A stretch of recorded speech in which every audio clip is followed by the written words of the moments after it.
एकदम से liver cancer कैसे डेवलप हो गया।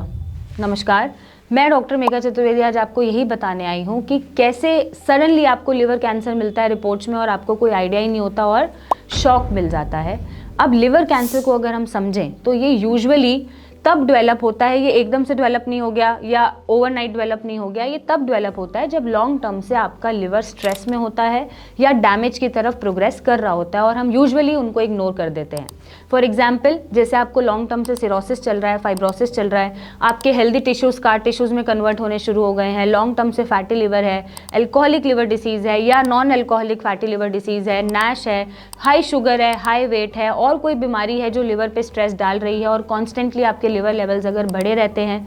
तो भी आपको कैंसर डेवलप होने के चांसेस बढ़ जाते हैं। अब यहाँ पर अगर हेपेटाइटिस बी है या कोई भी लिवर इन्फेक्शन है जो अनट्रीटेड है, जिसको आपने निग्लेक्ट करा हुआ है, वो भी लेटर स्टेजेस में कैंसर को डेवलप कर देता है। तो कैंसर का डेवलपमेंट एक ओवरनाइट प्रोसेस नहीं होता, ये आपके लिवर पे जो लॉन्ग टर्म से स्ट्रेस और डैमेज चल रहा है उसकी वजह से डेवलप होता है।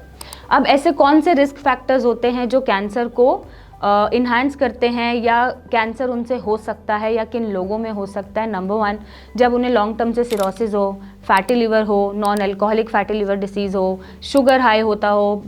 उनका जो वेट है वो बहुत हाई है, अनकंट्रोल्ड है, कोई भी ऑटोइम्यून रिलेटेड बीमारी है जो लिवर पे डैमेज कर रही है, या कोई भी हेपेटाइटिस का इन्फेक्शन है जो लिवर पे डैमेज कर रहा है, बैड लाइफस्टाइल है, डेली अल्कोहल इनटेक है या बहुत टर्म से आप लॉन्ग टर्म स्ट्रेस में हैं, तो भी ये सारे रिस्क फैक्टर्स आपको कैंसर की तरफ खींचते हैं। और मोस्ट इंपॉर्टेंटली, अगर फैमिली हिस्ट्री रही है कैंसर की तो ये सारे रिस्क फैक्टर्स कैंसर को बना देते हैं।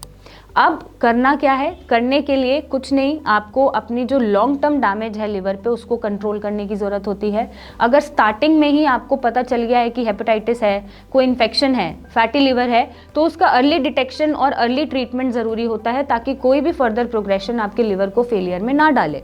इसके अलावा आप अपना लाइफस्टाइल ठीक कर सकते हैं, शुगर कंट्रोल कर सकते हैं, इनटेक मत करिए शुगर का, वेट कंट्रोल करिए, कोई हार्मोनल रिलेटेड इशू है तो उसको ठीक करें, अपने डाइट और ईटिंग हैबिट्स को क्लीन करें और कुछ अमाउंट ऑफ फिजिकल एक्टिविटीज़ आप करते रहें ताकि कोई भी रिस्क फैक्टर आपको कैंसर की तरफ ना लेके जाए। तो बेसिकली अगर आप चाहते हैं कि आपको कैंसर डेवलप ना हो, स्पेशली लिवर कैंसर डेवलप ना हो, तो अपने लिवर को सही रखना ज़रूरी है ताकि वो अपना फंक्शन प्रॉपर करे और आपको कैंसर की स्टेज तक ना पहुँचाएं। तब भी कुछ समझ नहीं आ रहा है तो नीचे दिए गए नंबर पे हमारी टीम से बात करें, हमसे मिलने आएँ और अपने लिवर को फेलियर से बचाएं। Thank you and take care.